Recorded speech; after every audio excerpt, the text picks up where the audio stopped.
Present మనము ఈడ భోజన శాఖ దగ్గరికి మనం రావడం జరిగింది. సో ఇదంతా మనం చూస్తున్నాం కదా. సో ఎన్ని డేక్షలు ఉన్నాయో మీకు ఇక్కడ కనిపిస్తున్నాయి. మొత్తము హండీలు నాకు తెలిసి ఇవే నాకు ఒక 1000-2000 ఉండొచ్చు నాకు తెలిసి ఇక్కడ మొత్తం. సో ఇక్కడ మొత్తం అంటే ఇక్కడ జరుగుతున్న సభకి మొత్తం అతిథుల కోసం 34 వంటకాలతో తెలంగాణ రుచులతో భోజనాలు పెట్టబోతున్నారు.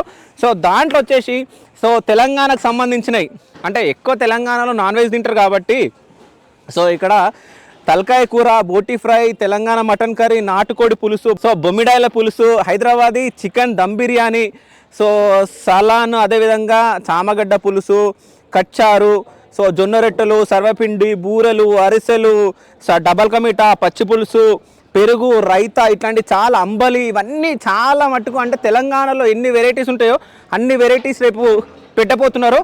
సో ప్రజెంట్ అయితే ఇవన్నీ ఈ హండిల్ మొత్తం ఖాళీగా ఉన్నాయి. సో రేపు పొద్దున వరకు మొత్తం రెడీ అయిపోతాయి. అక్కడైతే ఇప్పటికి స్టార్ట్ చేసిరు.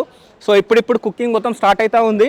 సో ఇవన్నీ రెడీ అయ్యే వరకు నాకు తెలిసి రేపు సభ ముగించే లోపు ఇక్కడ మొత్తం రెడీ అయిపోతాయి.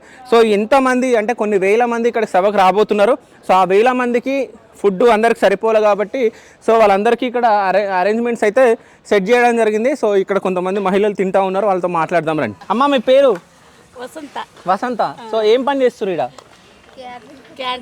క్యాంటరింగ్. సో ఏం పని మరి ఏం చేయబోతారు? క్యాంటరింగ్ వడ్డిస్తారా? లేదు, కూరగాయలు కట్టింగ్. సో ఎన్ని సంవత్సరాల నుంచి చేస్తారు? సంవత్సరం. ఓకే.